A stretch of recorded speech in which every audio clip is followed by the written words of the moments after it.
잠언 14장 보시겠습니다. 잠언 14장 10절에서 14절입니다. 함께 합독하시겠습니다. 마음의 고통은 자기가 알고 마음의 즐거움도 타인이 참여하지 못하느니라. 악한 자의 집은 망하겠고 정직한 자의 장막은 흥하리라. 어떤 길은 사람이 보기에 바르나 필경은 사망의 길이니라. 웃을 때에도 마음에 슬픔이 있고 즐거움의 끝에도 근심이 있느니라. 마음이 배려한 자는 자기의 행위로 보응이 만족하겠고 선한 사람도 자기의 행위로 그러하리라. 오늘은 잠언 14장의 내용 중에서 특별히 그 마음에 대한 말씀을 중심으로 해서 말씀을 살펴보고자 합니다. 거기 10절에 보면 마음의 고통은 자기가 알고 마음의 즐거움도 타인이 참여하지 못하느니라 고 말씀합니다. 여기 그 마음의 고통은 자기가 안다 이렇게 돼 있죠. 마음의 고통은 자기가 안다. 이 말은 마음의 고통을 남은 모른다 이 얘기입니다. 그러니까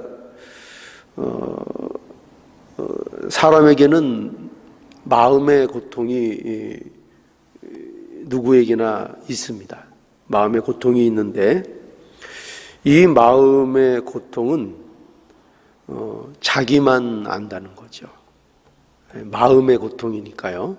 겉으로 드러나지 않는 그런 이 고통, 이것은 자기만 아는 것이고, 그래서 남은 모른다는 거죠. 남이 모른다는데 이 중요한 초점이 있습니다. 남이 모른다. 그러니까 친구도 모르고 심지어 가족도 또 부모도 자식도 어떻게 보면은 마음의 고통을, 내가 가지고 있는 마음의 고통을 모른다 이렇게 말씀하고 있는 겁니다. 그러니까 우리가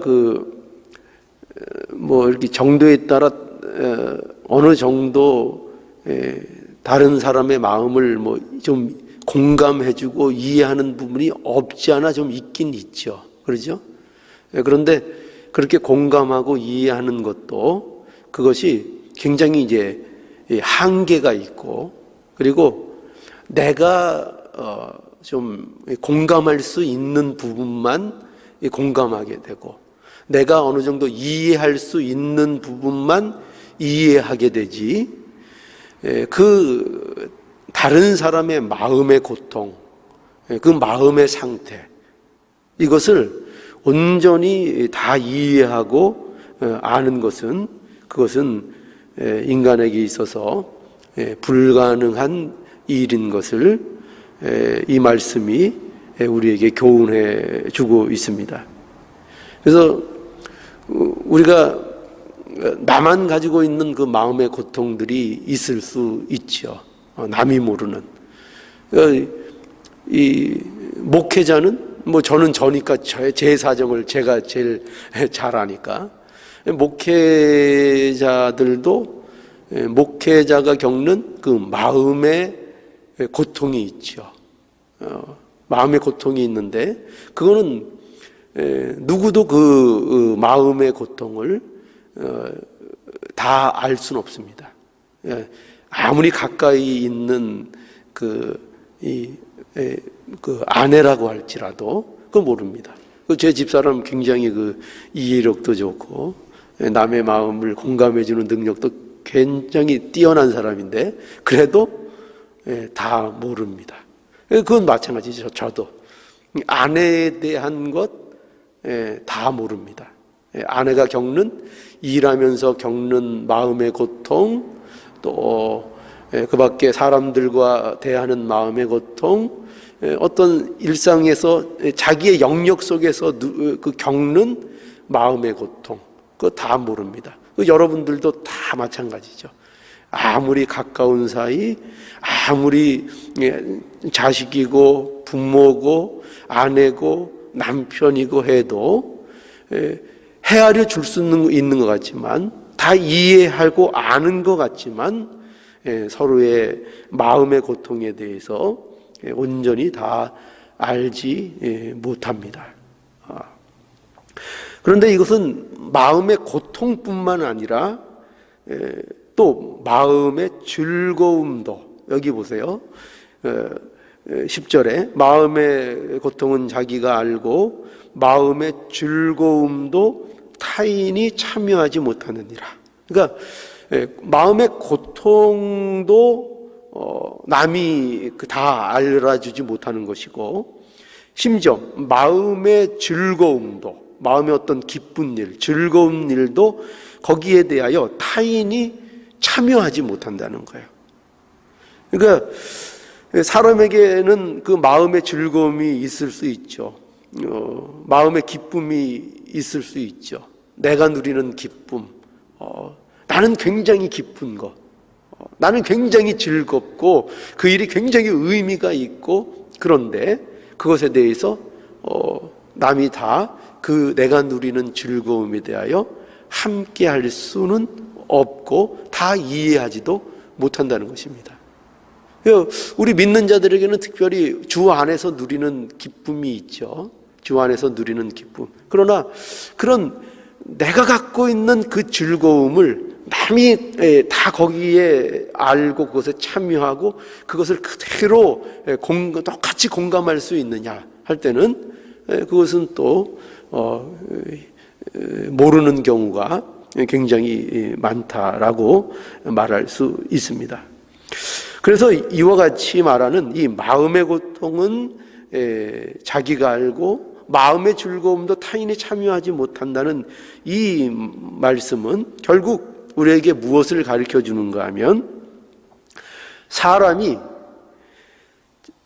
사람을 이해하고 아는 것에는 한계가 있다라는 것을 우리에게 말씀해 주는 겁니다. 그러니까 아무리 가까운 관계, 부부 관계, 굉장히 그 세상에서 가장 가까운 관계 아닙니까? 사실 이 부부라는 관계, 또 자녀와 자식 간의 관계, 이 가장 그 가까운, 또는 뭐 아주 가까운 그 지인, 그런 관계라고 해도 서로의 마음을 온전히 다 이해하고 그의 마음을 아는 것은 불가능한 것이다. 그것은 한계가 있다.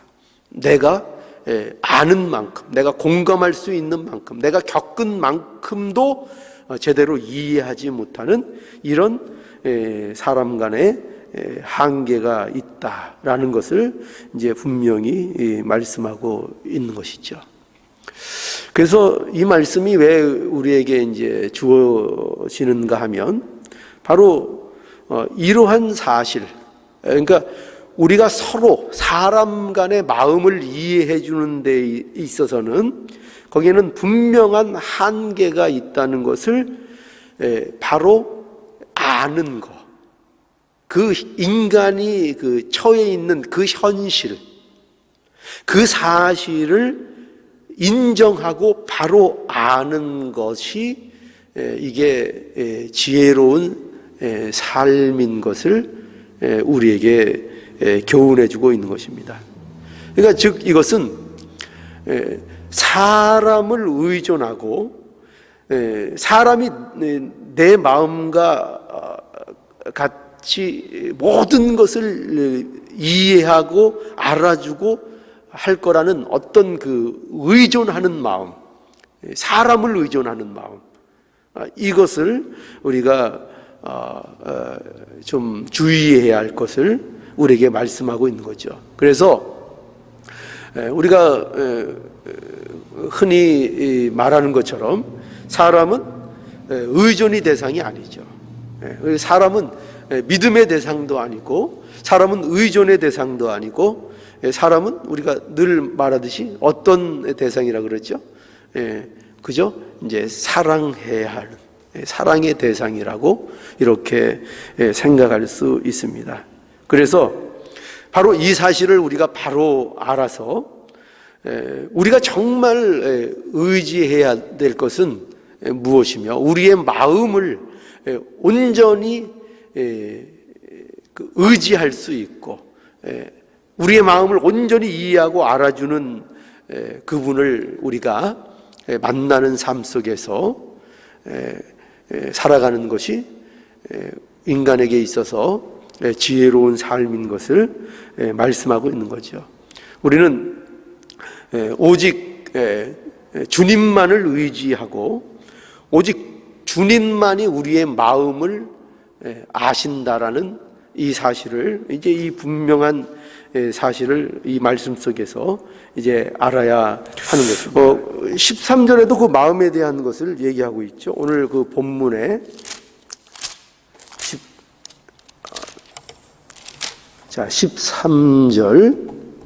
13절에도 보면 이 마음의 문제 얘기하고 있습니다. 한번 볼까요? 13절.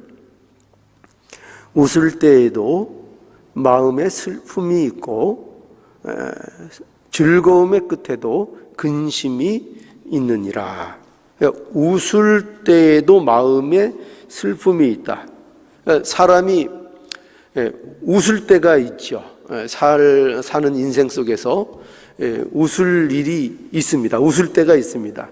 어떨 때 여러분 웃으세요? 어쩔 때 여러분 기쁘고 웃을 수 있죠? 물론 좋은 일이 있을 때 웃게 되죠. 기쁜 일이 있을 때 여러분 웃게 됩니다. 그러나 여기서 말하는 건 뭐냐면, 그러나 그렇게 웃을 때에조차도 마음에 뭐가 있을 수 있다고요? 슬픔이 사실은 있다는 거예요. 그리고 즐거움의 끝에도 근심이 있느니라. 즐거움도 영원한 즐거움이 되지 못한다는 거죠. 그러니까 세상에 즐거움이 있을 수 있습니다. 그런데 그 즐거움이 있다고 해도 마음의 근심이 없어지는 게 아니라는 거예요.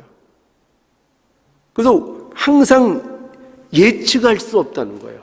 무엇의 문제? 인간의 마음의 문제예요. 인간의 마음의 상태.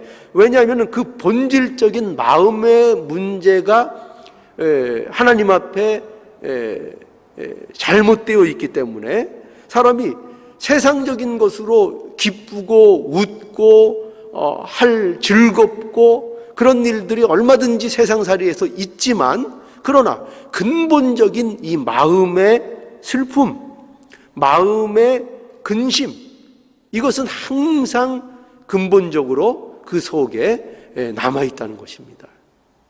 이것을 우리에게 말씀하고 있는 거죠. 그래서 세상이 주는 웃음, 세상이 주는 즐거움은 사람의 근본적인 슬픔과 근심을 해결하지 못한다는 것을 우리에게 보여주고 있는 것입니다.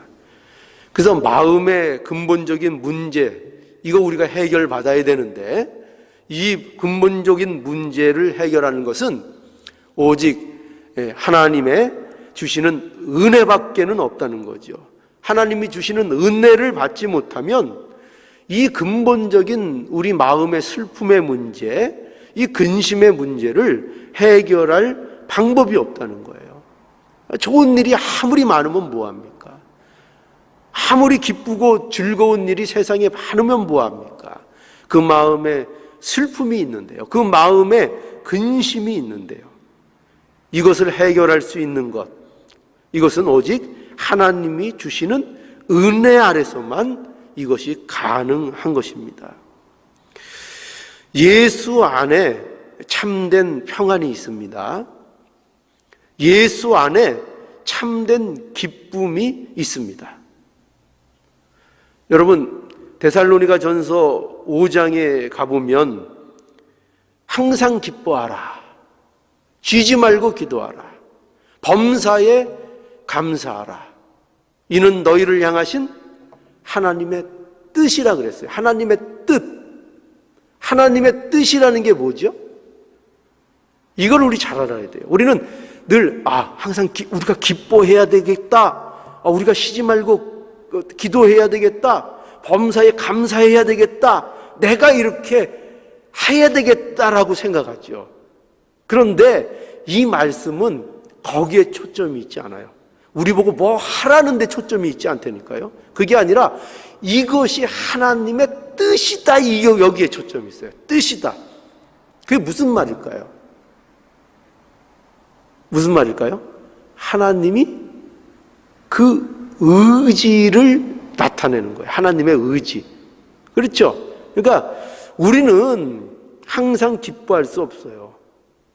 우리는 쉬지 않고 기도하는 일이 불가능해요. 우리는 범사에 감사할 수 없어요. 그런데 그렇게 할 수 있도록 하나님이 만드시겠다는 거예요. 그러니까 하나님의 의지가 언제나 우리는 이런 말씀들을 들으면 전부 다 내가 해야 되는 거로 우리는 계속 받아들여요. 그러니까 하나님은 우리에게 성경을 통해서 말씀해 주는 게 뭐냐면 내 의지를 좀 알아라. 이걸 말씀하시고 계시거든요. 내가 너희들을 어떻게 만들지를 제발 그걸 알아라. 나의 뜻, 내 의지, 내가 너희를 위해서 발휘하는 나의 능력과 의지가 어떠함을 너희가 좀 알아라. 이거를 계속 말씀하시는데 우리는 어떻게 받아들이냐면 어떻게 내가 기뻐하지? 기뻐해야 되는데 이게 기쁘지 않은데 어떻게 기뻐하지? 어떻게 쉬지 않고 기도하지? 어떻게 범사에 감사하지? 내가 감사해야 되는데 기뻐해야 되는데 그걸 내 의무로만 받아들여요. 그래서 내가 이거 해야 되는데 이것도 못했어. 이것도 못했어. 이것도 못했어. 근데 하나님은 그렇게 그거를 하라고 강조하는 말씀으로 우리에게 하시는 말씀이 아니라니까요. 그렇게 하는 게 아니라 내 의지를 좀 알라 이 얘기를 하고 계신 거예요. 계속 성경은 내가 너희들을 어떻게 할 것인지 그 의지를 나의 이 마음을 알라. 의지, 하나님의 의지. 그래서 우리에게 있어서 어떻게 참된 기쁨이 있는가, 어떻게 우리가 참된 이 평안을 우리 마음속에 가질 수 있는가 할 때 하나님의 뜻이면 된다는 거예요. 하나님의 의지로 인해서 그것이 이루어진다는 겁니다. 그래서 여러분, 이 하나님의 의지, 하나님의 은혜의 이 의지, 이 아래 있을 때만이 우리의 근본적인 슬픔의 문제, 이 근심의 문제를 해결받게 되는 것입니다. 이것이 우리에게 주시는 하나님의 말씀이에요. 자, 14절도 마음의 문제를 또 다루고 있어요. 14절도 보시죠. 14절 마음이 패려한 자는 자기 행위로 보응이 만족하겠고 선한 사람도 자기 행위로 그러하리라. 여기 그 마음이 패려한 자 이렇게 돼 있는데 이 마음이 패려하다는 것은 이 패려하다는 것은 이 원래 의미가 어떤 의미냐면은 이렇게 뒤로 이렇게 물러나는 거를 얘기해요. 뒤로 이렇게 사람이 있으면 이 뒤로 이렇게 물러나서 멀어지는 거. 그러니까 이것은 어떤 의미로 이게 써 있는가 하면은 그래서 마음이 패려한 자라는 것은 그 마음이 하나님께로부터 멀어지는 자를 얘기하는 거예요. 하나님 앞에서 그 마음이 멀어지는 자. 그 멀어지는 자는 자기 행위로 보응이 만족하겠고, 그러니까 그 마음이 하나님 앞에서 마음이 멀어진 자는 그 마음이 멀어진 것으로 나타나는 그의 열매들이 그에게는 열린다는 이 말이에요. 그리고 그 반대로 선한 사람은 뭘까요? 그와 대조되는 마음이 패려한 자와 대조되는 선한 사람은 뭐겠어요? 그럼 반대겠죠.